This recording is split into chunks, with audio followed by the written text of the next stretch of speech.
Umaga pa nga lang ay nagpunta na kami sa school ni Ate Erich para tumulong sa paggawa ng bakod para sa gagawing garden.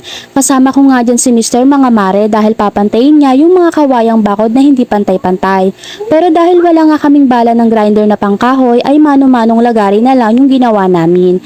Mahirap din pantayin yung iba dahil solid na buho yung kawayan at maliit lang yung laghari na dala namin. Kasama nga rin namin yung dalawang bata dahil hindi rin naman sila magpapaiwan. Malapit lang naman din dito sa amin ang school ni Ate Erich. Nung natapos na nga namin ayusin yung pagbabakod ay naglinis naman kami ng mga kalat para maganda tignan. Umuwi nga muna kami ng bahay para kumain mga mare at nakabili nga pala kami ng kainito. Doon din mismo sa may school.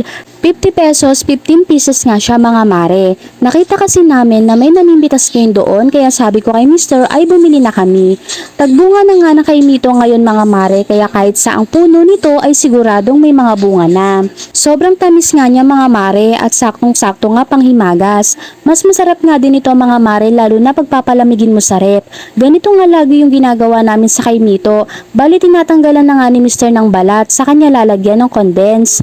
Minsan nga ay hinahaluan pa namin ito ng saging na lakatan pero dahil hindi nga kami nakabili ay okay na ito. Saktong-sakto nga ito dahil napakainit ang panahon ngayon.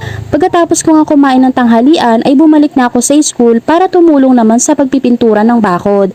Hindi ko na nga rin sinama yung dalawang bata dahil sobrang init at magkukulit lang sila dito.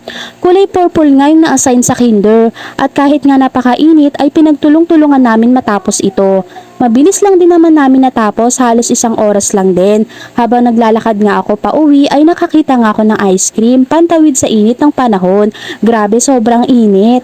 Alas 5 na nga ng hapon ay napunta kami kila mama sa aking biyanan. Itong hinihimay ko nga na bunga ng malunggay ang aming uulamin ngayong gabi. Medyo matagal-tagal na nga rin kaming hindi nakakakain nito. At alam nyo ba mga mare na natuto lang akong kumain nito mula nung napang-asawa ko si Mister. At noon ko lang nalaman na kinakain pala ang bunga ng malunggay.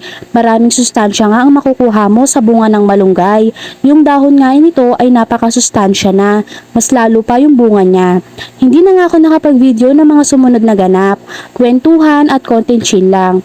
Umuwi na din kami dahil maaga ang pasok ni Mr. kinabukasan. Kinabukasan nga ay nagpunta naman kami sa aking nanay. Kahit nga katanghalian ay napakasarap pa rin magkape. Masarap magtambay dito mga mare. Maraming puno at mahangin. Provincial feels nga mga mare. Ito lang muna ang ganap sa aming buhay-buhay. Maraming salamat po!